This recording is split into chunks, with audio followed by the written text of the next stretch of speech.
Group Judicial Watch tonight suing the CIA for communications between former CIA Director John Brennan and former top Senate Democrat Harry Reid. Did Brennan feed Reid information about alleged Russian collusion with the Trump campaign so Reid would then publicly push that narrative during the 2016 campaign? That's what they're trying to find out. Chris Farrell is Director of Investigations and Research at Judicial Watch and joins us live. Chris, great to have you with us. Hey, Shannon. Okay, so you've officially filed this lawsuit. Let's walk people through a little bit of what happened.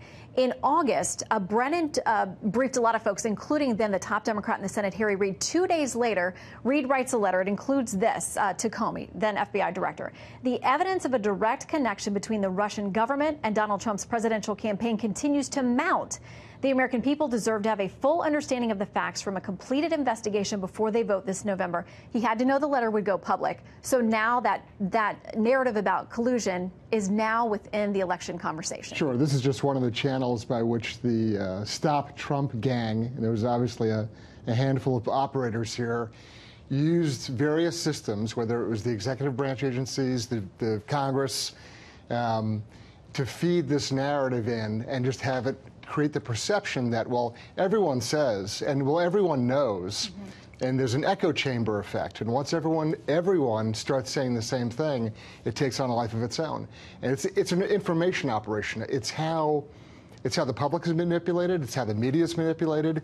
And all you need is, the tiniest little kernel of half-truth, and they embroider and embroider and embroider, and they start repeating one another, and this echo chamber has a very negative effect. Well, we all remember 4 years prior to that, Harry Reid took to the Senate floor and said the word on the street, quote, is that Romney didn't pay taxes, or something to that effect, that people are saying. It's rumor and innuendo, it's slanderous in many cases, and it's an old word, but it's a good one, calumny, right? It's false swearing. It's when you just say stuff to destroy someone's reputation. They don't care if the facts are true or if they're right. You just throw it out there and just hope that it gains momentum or takes on a life of its own. But this is a deliberate, orchestrated act by a set of people that are really part of this Stop Trump gang. Well, and I know that you're trying to get to the documents that hopefully will give you more information. You're asking for any communications between Brennan and Reid or their staffers with respect to this collusion narrative that they wanted out there. Now, a quote from the book Russian Roulette, which was written by Michael Isikoff and David Corn, people who were close to this story in many ways.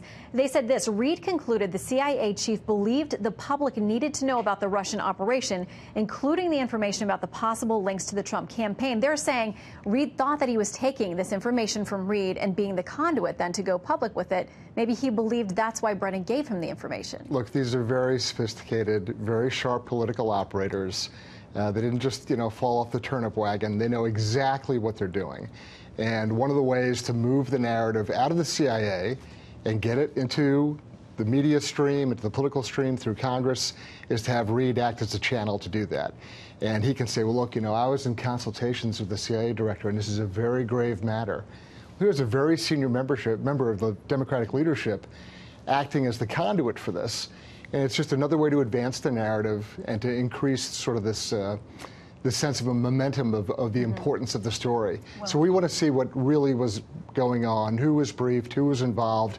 The only way to really understand this is to shed light on it. We're going to do it. Well, and as you wait for those documents and continue to fight, which you all successfully do on a number of key cases, I know that the House Judiciary Committee Chairman Bob Goodlatte says he's got questions for Brennan and would like to ask him those in another setting. So we'll watch for that. A lot of people have questions for Brennan. Yes, they do. All right, Chris, great to see you tonight. Thanks for coming. Thanks very much.